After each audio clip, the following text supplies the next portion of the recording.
Bonjour à tous, portrait d'Alia avec une nouvelle rencontre aujourd'hui. Nous sommes dans la ville d'Even Yehuda avec Brigitte Bigard. Bonjour. Bonjour.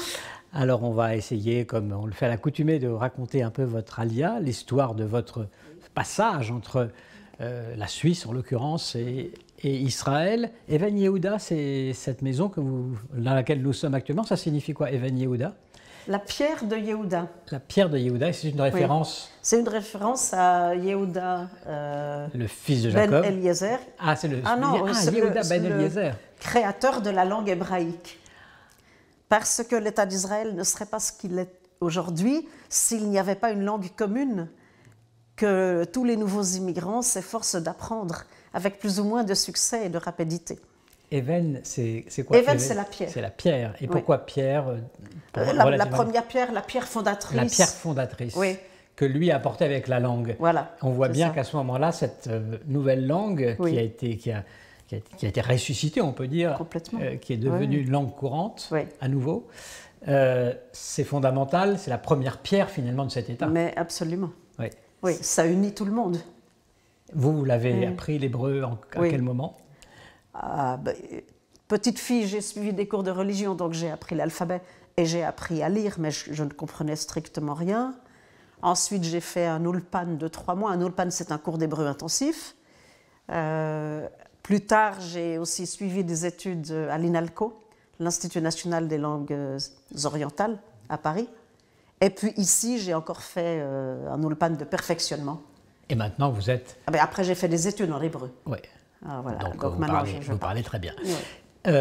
On reprend peut-être votre histoire, oui, enfin, les conditions dans lesquelles vous avez été amené à prendre la décision de vous installer en Israël. Qu'est-ce que vous faisiez? Donc je crois que vous étiez en Suisse. Et comment vous en êtes venu à prendre cette décision?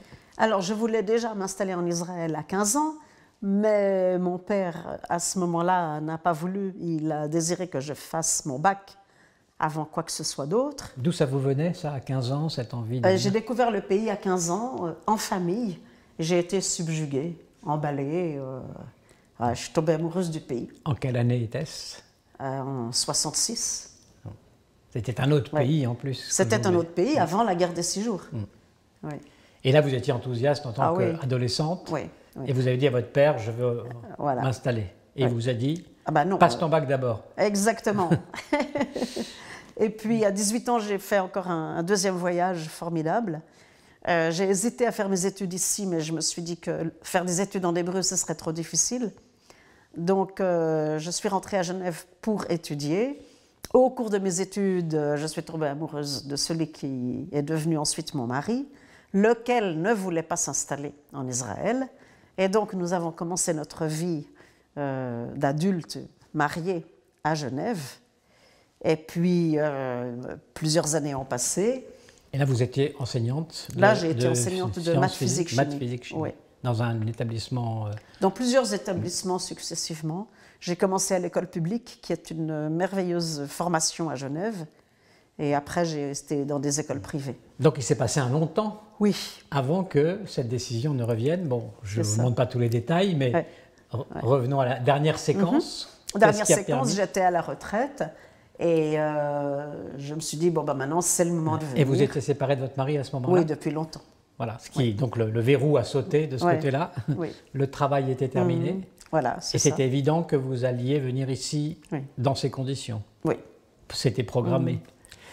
J'ai quand même réfléchi avant de m'installer à ce que j'allais faire sur place. Oui.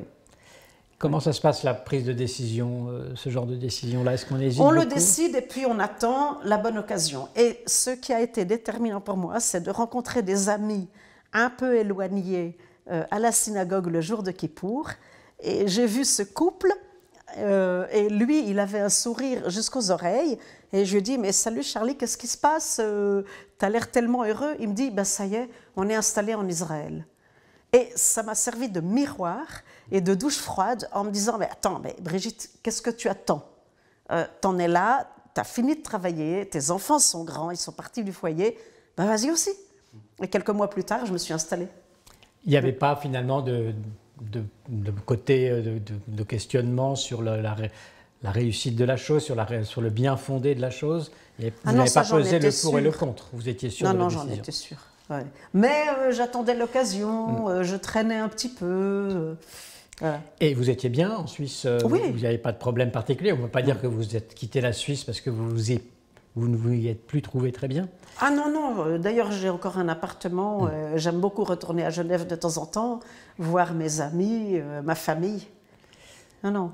Donc là, nous sommes en quelle année dans cette décision? Il y a 10 ans. Il y a 10 ans Ouais. exactement. C'était en 2008, août 2008. Vous partez de Genève. Je crois que vous aviez un cheval aussi, vous m'avez dit Alors ça mon en cheval, passant. je l'ai acheté plus tard et Ouais. ensuite je l'ai fait venir. Vous l'avez Ouais, fait ouais. venir Oh, en Israël aussi. c'est ça. Comment ça se passe là, l'arrivée en Israël, les premiers temps, les premières semaines? Alors, on est évidemment très ému. On devient. Au début, je suis restée ici comme touriste. Je n'ai pas voulu prendre la carte d'identité et la nationalité immédiatement. J'ai commencé par faire un ulpan, puis quelques activités. Et quand j'ai été vraiment sûre de moi, 1 an et demi après, en décembre 2009, j'ai fait une déclaration au ministère de l'Intérieur. Ça s'est passé en une demi-heure et on m'a donné ma carte d'identité. Vous n'avez pas tout de suite voulu devenir citoyenne israélienne, Non, faire j'ai votre pensé- alia, comme Voilà, on dit. exactement. Ouais. Ouais. C'est-à-dire que vous n'étiez pas peut-être complètement Ah, sûr de j'ai vous? toujours un peu de mal à prendre des décisions et ça, c'est vraiment une décision irréversible. Une fois qu'on est israélien, on l'est pour la vie. Donc, j'ai profité du statut de touriste.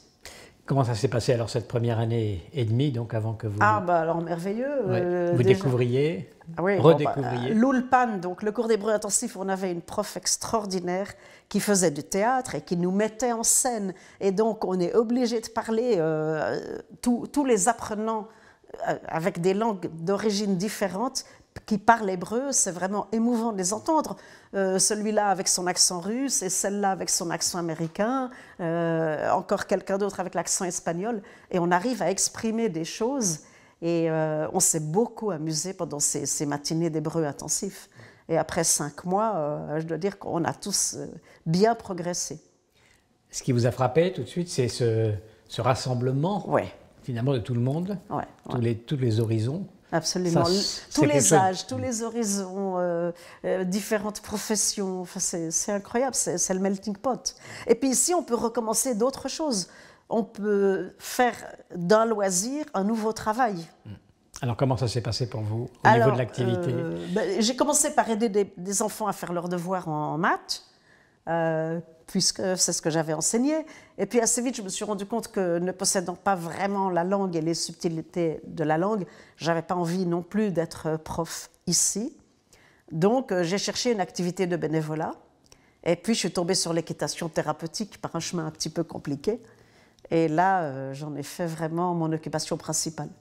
C'est important pour vous d'avoir cette activité Ah oui. C'est une insertion dans la société israélienne.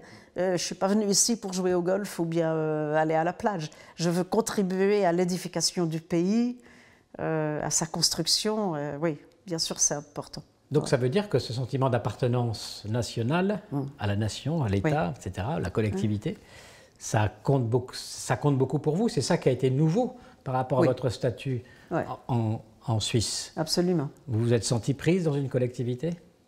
Comment vous le ressentiez, ça Alors, en Suisse, je fais partie de la synagogue libérale de Genève, le GIL. Donc, j'appartiens déjà à une forte communauté que j'aime beaucoup, que mes parents ont créée. Mais ici, j'appartiens à un pays, à une culture, à une langue, à un peuple et à une religion, tout ça à la fois. Alors, évidemment, je n'ai pas ça en Suisse. En Suisse, je fais partie d'une minorité. Je ne parle jamais de religion ni de politique avec mes amis chrétiens. Heureusement, on a beaucoup d'autres sujets de discussion. Par contre, ici, je peux parler de tout sans me gêner. C'est comme un déverrouillage de Oui. la relation à l'autre qui se produit ici. Ah oui. Oui. Et ça ne vous a pas gêné non plus d'avoir une éducation en Suisse qui était finalement peut-être un peu semblable à l'éducation française, peut-être avec le protestantisme en plus. Alors, et ici, de temps en temps, bon, oui. c'est autre chose. Il y a des ajustements culturels à faire, ça, on est d'accord. Genre, faire la queue en Israël, c'est un vrai sport. Et puis, la politesse qu'on attend d'un simple kidam n'est pas du tout la même en Israël qu'en Europe. En Europe, je m'attends à ce qu'un homme s'écarte pour me laisser entrer quelque part. Ici, ça n'existe pas. Personne ne dit bonjour à l'autre dans l'ascenseur. Donc, il y a beaucoup de choses un petit peu particulières qu'il faut apprendre. Mais c'est une surface. En fait, les Israéliens sont toujours prêts à vous aider. Un jour, je sortais de la caisse maladie parce que j'avais dû aller faire une prise de sang. Et donc, j'étais pâle et sans beaucoup de force puisque je n'avais pas eu mon petit déjeuner. Et quelqu'un s'est approché de moi et m'a demandé « Est-ce que tu veux que je te ramène à la maison ?» J'ai dit « Oh ben ça, c'est vraiment gentil. Où est-ce que tu habites? À 5 minutes ?» Bon ben ok. Et cette personne m'a tenu le bras jusqu'à la maison. C'est vrai, j'avais les jambes flageolantes et j'ai été vraiment reconnaissante à cette personne. Et c'est très naturel en Israël d'aider son prochain pour des choses comme ça. Les enfants eux-mêmes doivent consacrer 1 heure ou 2 chaque semaine à faire quelque chose de ce genre. Par exemple, faire les courses pour une personne âgée dans leur immeuble. Et c'est noté à l'école. Donc c'est une obligation. Aider son prochain, c'est une obligation. Et on dit aussi que la relation, la parole est quand même aussi plus libre et plus facile avec les gens qu'on rencontre, même quand on ne connaît pas. Ah oui, alors s'il y a des histoires dans le bus, par exemple, s'il y a une altercation, eh ben, tout le monde s'en mêle. Par exemple, vous avez un souvenir de ça? Pas précisément, mais c'est très marrant de voir que tout le monde met son grain de sel. Chacun pense, et toujours dans le sens de vouloir apporter quelque chose à la situation. Pas forcément pour intervenir. Mais parce que les êtres humains d'ici sont faits comme ça. Dès que quelque chose se passe, eh ben, ils font partie prenante de ce qui se passe. Ben, ce qui permet aussi que dans les attentats, on va aider son prochain, on va aider celui qui marche plus lentement à courir vers l'abri ou des choses comme ça. Là, vous avez une expérience naturel. De ça, vous avez une expérience de ces attentats? Oui, alors j'ai une expérience de la guerre, donc il y a eu une alerte. Et j'avais sur moi un psaume. Donc, on nous avait dit à l'avance, quand il y a des alertes et que vous êtes au volant, vous laissez votre véhicule et vous vous couchez par terre. Ce que j'ai fait, j'étais devant une femme et j'ai sorti le psaume et on a récité le psaume en même temps. Et ça, c'était très fort parce que là, il n'y a que Dieu qui peut nous aider à ne pas recevoir la bombe sur la tête. On est vraiment démunis. Et le bruit de la sirène, c'est très inquiétant. C'est très bouleversant même, je dois dire. Oui. Et ça, ce moment-là, c'est un moment où on sent qu'on est relié on est complètement. Unis, là. Puis de toute façon, si on meurt, ok, on meurt pour Israël. C'est mon choix. Cet amour d'Israël, est-ce qu'il a changé depuis que vous êtes ici? Il s'est réalisé? Il s'amplifie chaque jour. J'adore ce pays, je me promène dans la rue, je vois le beau temps, les gens, les belles maisons. C'est merveilleux. Est-ce que vous diriez que vous avez changé fondamentalement depuis 10 ans? Énormément. Vous êtes une autre personne, enfin une autre personne en tout cas. Oui. À quel niveau surtout? Vous le voyez comment dans la vie de tous les jours? Je crois que je suis devenue un peu plus calme. J'ai aussi fait beaucoup de chemin personnel avec des gens épatants que j'ai rencontrés ici, en particulier Cathy Laoui. Je prends plus la mesure des choses, j'essaye de relativiser. Avant, par exemple, si quelqu'un me volait ma place de parking, celle que j'avais convoitée, je m'énervais. Et là, je me dis, bon, tant pis, ok, j'en trouverai une autre. Parce que quand on a vécu la guerre et l'angoisse, on ne regarde plus les choses de la même façon. Donc plus calme, plus tolérante avec ce qui peut se passer à l'extérieur. Oui. Et vous-même, vous vous sentez aussi, même physiquement, vous avez l'impression que vous avez changé, d'avoir une autre énergie ici? Je fais beaucoup de sport, donc oui, je suis très en forme. Ouais. Au niveau de votre rapport au judaïsme, est-ce qu'il y a une évolution qui est à noter entre ce que vous viviez en Suisse et ce que vous vivez aujourd'hui? Alors, c'est très différent. Pour les grandes fêtes, je retourne à Genève parce que j'adore ma communauté et mon rabbin. Mais ici, on vit toutes les fêtes nationales un peu religieusement. Par exemple, le jour de l'indépendance et puis le jour du souvenir, qui sont l'un après l'autre, sont des fêtes que je ne veux manquer pour rien au monde. Donc, comment ça se passe, par exemple, donc, ce fameux jour du souvenir, donc Yom HaZikaron, qui précède le Yom HaTzmaut, le jour de l'indépendance? Alors, Qu'est-ce qui se passe de particulier pour vous? il y a une sirène qui sonne à 11 heures du matin et quoi qu'on fasse, on s'arrête de le faire et on reste un grand moment en silence. Donc si on conduit, on se met debout à côté de la voiture. Ça m'est déjà arrivé d'être à cheval, donc je suis descendue du cheval, je le tenais par la bride, ou bien dans un magasin. On arrête ce qu'on fait et on est une minute en pensée avec la Shoah, les survivants, toute cette énorme douleur qu'on nous a infligée à nous, peuple juif. Et ça, ce jour-là, il est marqué, il existe en tant que tel, on le sent. C'est quelque chose ici en Israël, on le sent. Qui est dans l'espace public, si je puis dire. Ah, c'est marqué comme jour. Tout à fait. Même s'il n'y a que cette sirène, finalement, qui change. Oui, par mais rapport aux autres jours. le vendredi d'avant, on en parle à la synagogue. Et puis il y a les articles de journaux, il y a la radio, il y a les émissions de télévision. On est dans un bain.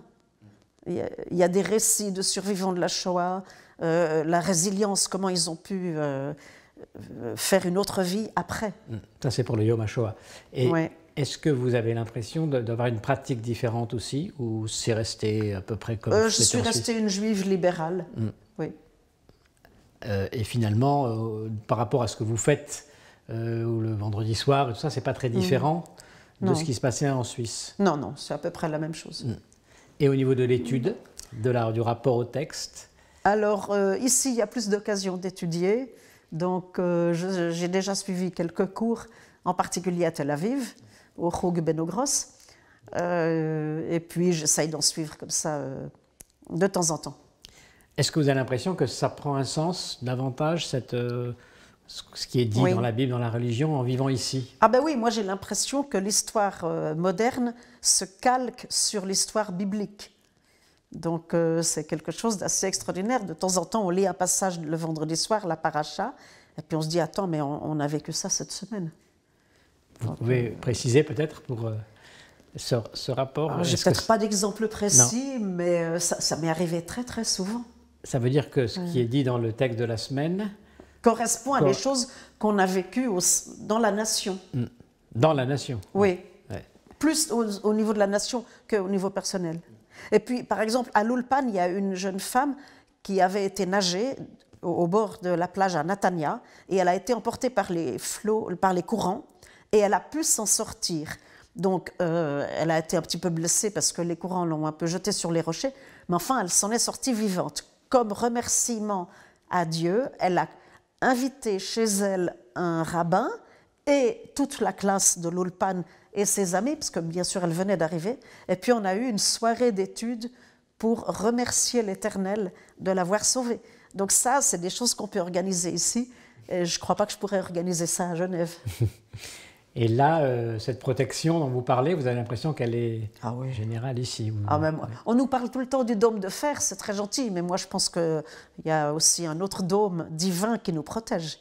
Il y a énormément de roquettes qui tombent pas au bon moment, dans des endroits habités, donc il n'y a personne, pas au bon endroit, donc il n'y a pas de dégâts. Il y en a une qui est tombée sur une station essence sans qu'il y ait eu d'explosion, donc du coup là, c'est un petit peu compliqué à comprendre. Donc moi j'appelle ça miracle, hein. Vous pouvez prendre d'autres mots, mais moi j'ai pas honte de dire que ce sont des miracles. D'ailleurs le mot miracle revenait tout le temps pendant la guerre. Et à la radio, chaque fois ils nous disaient il y a une roquette qui est tombée là, il n'y a eu ni blessé ni dégâts, c'est un miracle. C'était carrément la phrase type du speaker. Alors là vous parlez un peu de manière mystique, on pourrait dire, vu de l'extérieur, pour quelqu'un qui vous écouterait. C'est vrai, mais on le vit comme ça. Oui. Parce que vous êtes juive libérale, oui.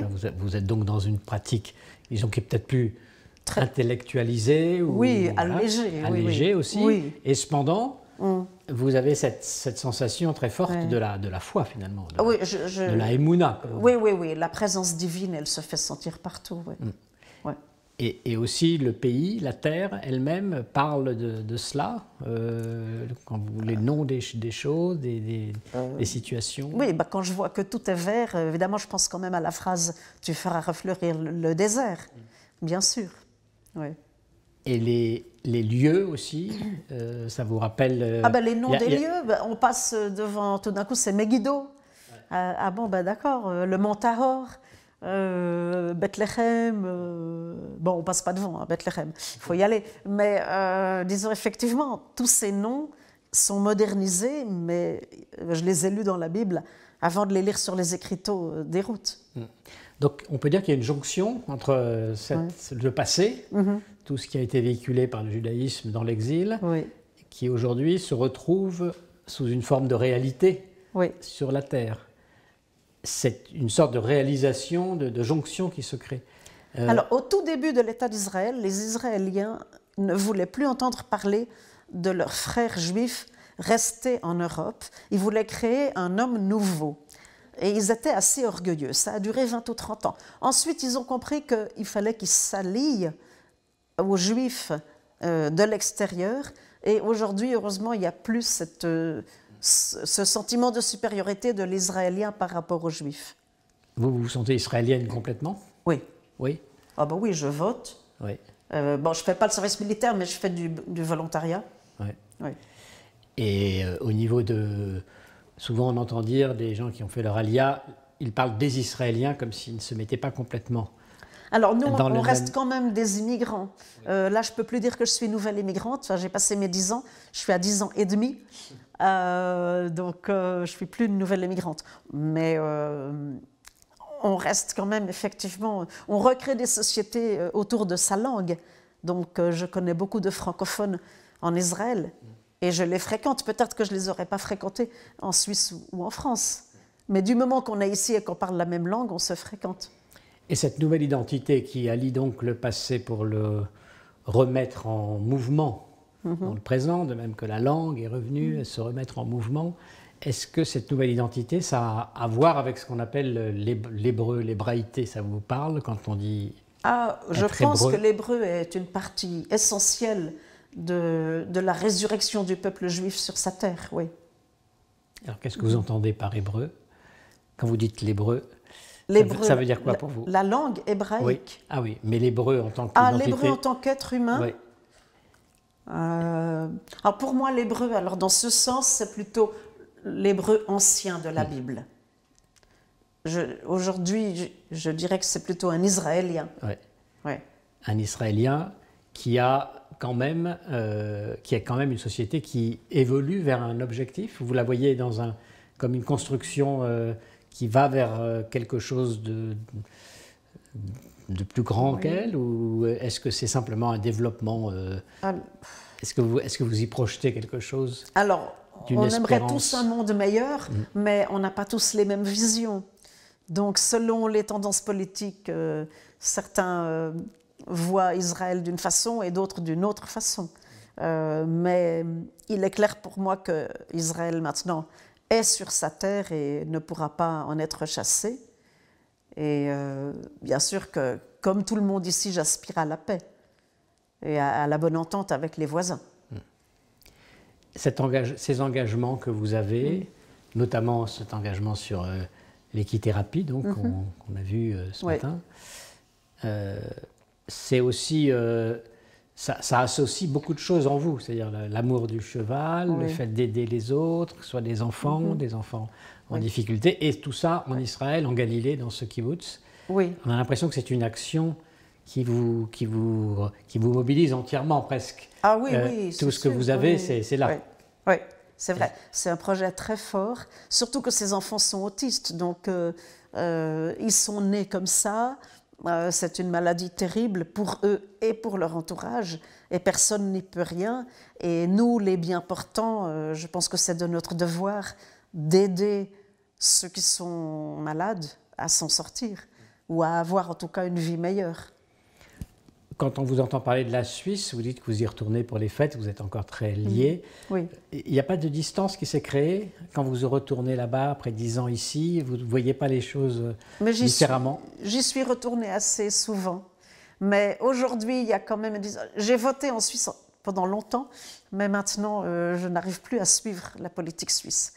Donc, je ne vote plus ces derniers temps, ce qui n'est pas bien. Mais bon... Ce qui est déjà un signe je m'éloigne quand même un petit d'éloignement. peu. Ouais. Mais dans la vie de tous les jours, vous vous y retrouvez facilement. Vous retrouvez vos repères. Vous ne vous dites pas, tiens là, c'est vrai, j'ai changé, maintenant je retrouve des choses qui ne me conviennent plus. parce que c'est Ah en non, Israël que ça se non, passe. non, non. Et en France, vous y retournez? Oui, je vais souvent en France. Ouais, c'est la oui, même oui. chose. La même chose, oui, oui, bien sûr. Donc finalement, vous êtes à la fois israélienne et restée en partie européenne. Et oui, on peut, bien sûr, c'est quand même une identité que j'ai portée pendant longtemps. Donc effectivement, je ne vais pas la mettre au panier. Et est-ce que vous pensez souvent à vos ancêtres, enfin vos parents, vos grands-parents, etc., toute cette lignée qui vous a amené, vous et à vous installer ici? Est-ce que ce sont des repères auxquels vous vous dites que vous inscrivez dans cette tradition et que tout reprend un sens, peut-être, par rapport à toute cette histoire juive? Pas tellement dans mon cas, parce que je suis la seule de la famille à m'être installée ici. Donc ma famille a fait le choix d'être juif dans différents pays, Suisse, France et États-Unis. Et vous n'essayez pas de les convaincre? Ah non. Non. Ils vous voient quand même. Ah oui, ils me voient heureuse. Oui. Mais voilà. Ça ne leur vient pas à l'esprit. Non. Parce qu'ils disent quoi? Quel est leur discours? Mes deux fils, par exemple, sont complètement laïcs. Ils ne suivent rien du tout de la religion et ça ne leur parle pas, tout simplement. Et ça vous fait quoi? C'est un peu difficile pour moi, ça me fait de la peine. Mais voilà, chacun est libre, ils sont adultes, ils ont fait leur choix. Je respecte leur choix. Ouais, et la vie n'est pas terminée. Comme vous dites, oui. Oui. Et donc aujourd'hui, vous avez l'impression que vous allez progressivement rester davantage ici qu'en Suisse? Je pense que je vais partager ma vie entre la Suisse et Israël. Un peu plus en Israël qu'en Suisse, certes, mais néanmoins, il y a quand même beaucoup de choses que je fais en Suisse. En tout cas, ces 2-3 prochaines années, je vois les choses comme ça. Après, peut-être ça va changer et je serai plus en Israël. Vous avez plus d'amis ici que là-bas, finalement, ou comment ça se... J'ai des très bons amis des deux côtés. Bon. Ouais, vraiment, j'ai trouvé ici des amitiés sensationnelles. Et vous avez aujourd'hui, avec vos fils, viennent vous voir ici? Oui, de temps en temps, voilà. oui. Ils sont mariés, j'imagine? Oui. Et quand ils viennent ici, ils ne sont pas ébranlés par la situation, le fait qu'ici c'est une autre vie? Pas tellement. Pas tellement. Non. Et vos parents? Votre mère? Ma mère n'est pas revenue depuis longtemps. Elle trouve qu'Israël est un pays formidable, mais elle n'aurait jamais imaginé y vivre.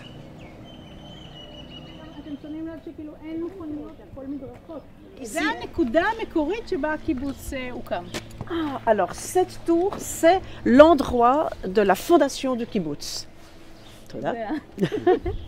יש מוזיאון שלם בצד שני, אבל פה זאת הנקודה, אז שמו את הנקודה.